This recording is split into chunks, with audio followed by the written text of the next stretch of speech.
নমস্কার, ব্রিটেনে বাঙালির সকল বন্ধুদের জানাই মেরি ক্রিসমাস। ক্রিসমাসে আপনারা সকলেই নিশ্চয়ই খুব এনজয় করছেন, আর আজকের ব্লগটি আমার এনজয়মেন্ট নিয়ে। প্রতি বছরের মতো এবছরও আমাদের সিক্রেট সান্টার গিফটের জন্য আমি চলে এসেছি দোকানে, কারণ ক্রিসমাস ইভে আমাদের প্রোগ্রাম রয়েছে সকলের সাথে পুরনো পাড়াতে। তবে এবছর শুধুমাত্র বাচ্চাদের জন্য আমরা সিক্রেট সান্টা আয়োজন করেছি আর ওদের জন্য গিফট কিনতে এসেছি। কলিগের বাড়িতে এবছর হচ্ছে, প্রত্যেকবার আমার বাড়িতে হয়, আপনারা হয়তো অনেকে ভিডিওতে দেখেছেন আগের বছরও।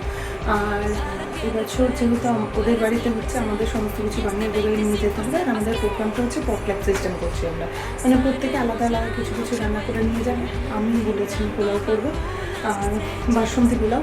তার জন্য আমি দেখাচ্ছি আমি কী নিয়ে নিয়েছি আর কী নিয়ে নিয়ে একই করছি। আর প্রত্যেকে আছে বাচ্চাদের জন্য স্যান্টা গিফট, মানে ক্রিসমাস সিক্রেট স্যান্টা গিফট। আমি আমার মেয়ের, যেহেতু আমার দুটো মেয়ে, সেই হিসেবে আমি দুটো গিফট কিনেছি। যার একটা বাচ্চা সে একটা গিফট কিনবে, তারা গিফট এক্সচেঞ্জ হবে, যেমন বাচ্চারা পছন্দ করবে লটারি অনুযায়ী।